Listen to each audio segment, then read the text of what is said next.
মনোজিৎ সহ চারজনকে ধরা হয়েছিল, গ্রেফতার হয়েছিল। মনোজিৎ মিশ্র এখন নাম তো সবাই জানে। সেই মনোজিৎ সহ 4 জনের জেল হেফাজত হলো। বিস্তারিত জানবো, প্রতিনিধি অমিতের সঙ্গে কথা বলবো।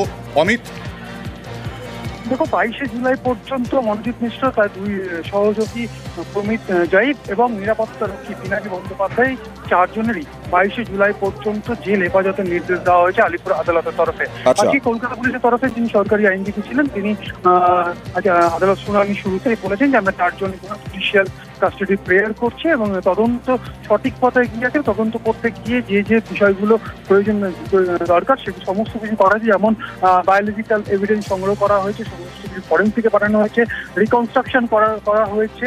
অন্যদিকে ভিকটিম এবং যারা অভিযুক্ত তাদের মেডিকেল টেস্ট করার সমস্ত এভিডেন্স যা প্রয়োজন তদন্তের ক্ষেত্রে তদন্ত এগিয়ে নিয়ে যাওয়ার ক্ষেত্রে সমস্তটা করা হয়েছে। এই মুহূর্তে অভিযুক্তরা নিজেদের হেফাজতে অথবা পুলিশ হেফাজতের প্রয়োজন নেই। যখন এই সমস্ত রিপোর্ট আবার আসবে তখন আবার তাদেরকে প্রয়োজনে তাদেরকে আবার নিজেদের কাস্টাডিতে নেওয়া হবে, এই মর্মে কিন্তু প্রেয়ার করা হয়েছিল। অন্যদিকে 3 অভিযুক্ত তাদের তরফে কোনো জামিনের আবেদন করা হয়নি। অন্যদিকে যিনি নিরাপত্তারক্ষী তার আইনজীবী তার জামিনের আবেদন করে, জামিনের আবেদনের বিরোধিতা করা হয় সরকারি আইনজীবীর তরফে।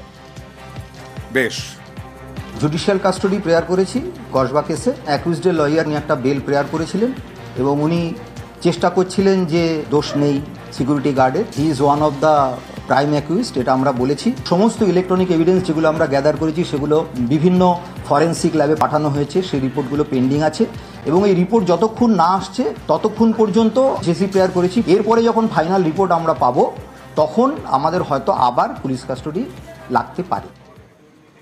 কলেজে টিএমসিপি নেতা, কলেজেই চাকরি, বেআইনি নিয়োগ কলেজে কলেজে, এই নিয়ে সরব শুভেন্দু অধিকারী।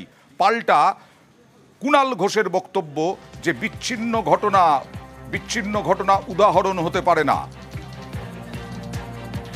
এদেরকে বিভিন্ন কলেজে অ্যাপ্লিকেশন নেওয়া হয়েছে, অ্যাপ্লিকেশন নিয়ে প্রথমে ক্যাজুয়ালে লাগিয়ে দেওয়া হয়েছে, তারপরে তাদেরকে রেগুলারাইজ করে দিয়েছে গভর্নিং বডি। এবং এই তালিকাতে 2-4টি অধ্যাপকও আছে, সিনিয়র এমপ্লয়ি, তাদের অগ্রাধিকার পায়নি। অল আর নটোরিয়াস ক্রিমিনাল। সমস্ত কলেজের অধিকাংশ কলেজে ওই ছাত্র সংসদ রুমগুলোকে ছাত্রীদের সঙ্গে, বোনেদের সঙ্গে নোংরামির জায়গায়, শারীরিক নোংরামির জায়গায় পরিণত করেছে। সঙ্গে মদ, গাঁজা, চরস, হেরোইন, যত রকমের অপকীর্তি আছে সেগুলো করেছে। একটা শ্রেণীর প্রিন্সিপাল ভয়ে বলেন না, সবই বোঝেন। আরেকটা শ্রেণীর প্রিন্সিপাল অযোগ্যতার ভিত্তিতে প্রিন্সিপাল হয়েছে, তিনি শাসক দলকে চটাতে চান না।